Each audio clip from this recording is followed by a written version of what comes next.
Advisor to the Friends of Syracuse Alumni Club, and we welcome you to the book signing of Have You Met Miss Jones? Yay! We're glad you can make it here.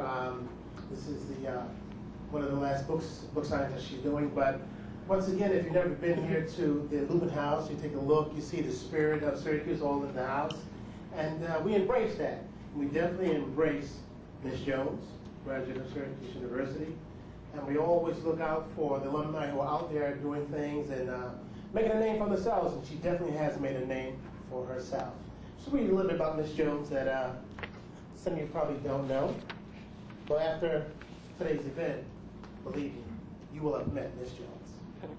The Miss Jones story began a little over 2 decades ago in front of a bathroom mirror where a young Tarsha N Jones held a hairbrush and sang popular R&B hits by chart-topping music acts such as Atlantic Star, Stacey Lattisaw, and Starpoint.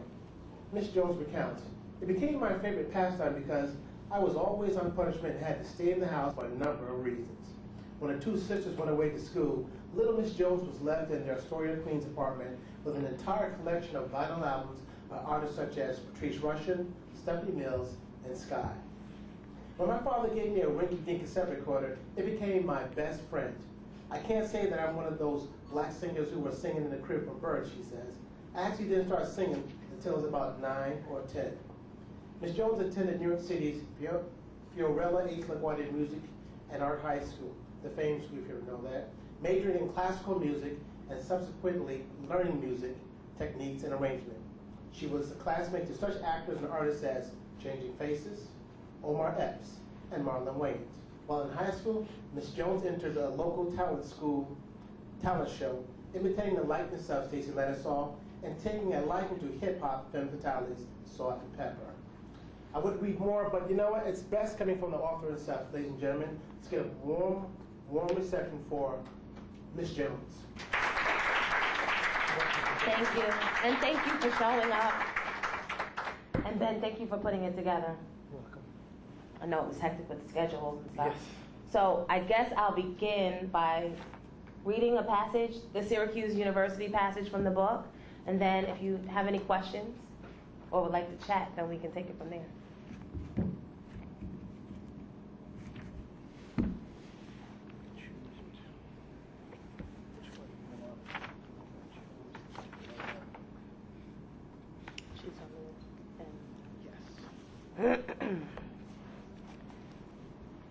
Chapter 4, Syracuse.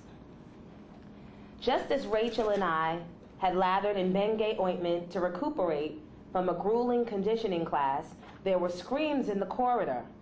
"Eee! Basketball players are on the floor! Basketball players are on our floor! Oh my God, I just saw them down the hall! Oh my God!" Nonchalantly, my roommate Rachel pushed the door so that it was slightly ajar, just as white girls, who had been fully clothed 10 seconds earlier, stripped naked and wrapped themselves in towels and pretended they just happened to be on their way to or from the shower so they could flaunt themselves. I didn't move, not because I didn't want to, but because physically I could not move.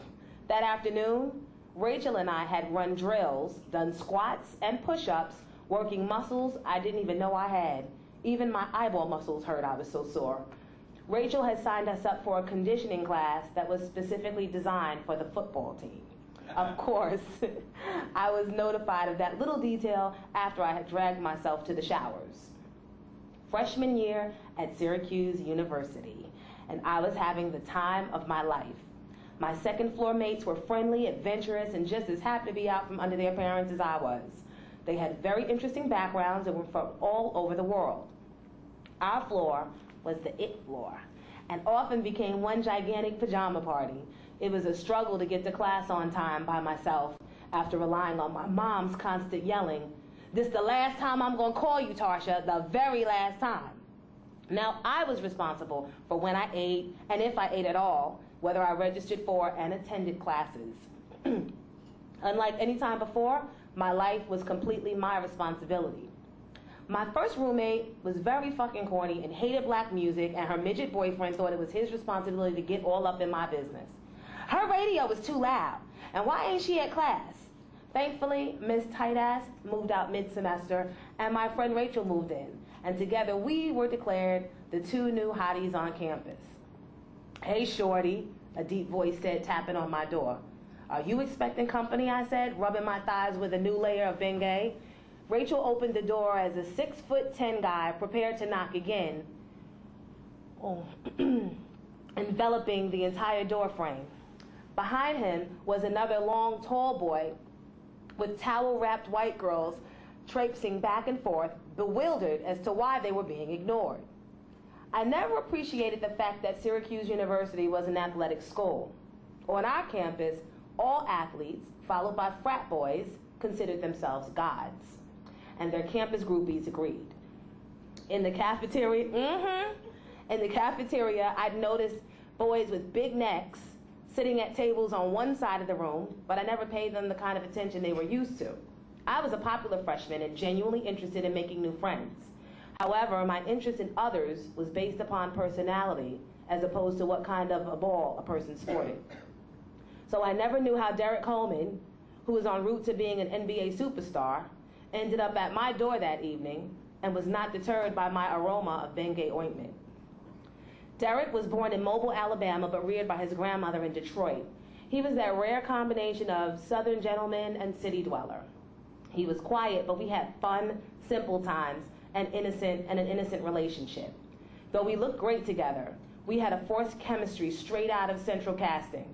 Derek, the wildly popular basketball player, and me, the popular freshman who brought flavor to the music department. The summer after freshman year, Derek invited me to visit him in Detroit, but Alice and Sonny, my parents, wanted me to join them on a trip to Hawaii.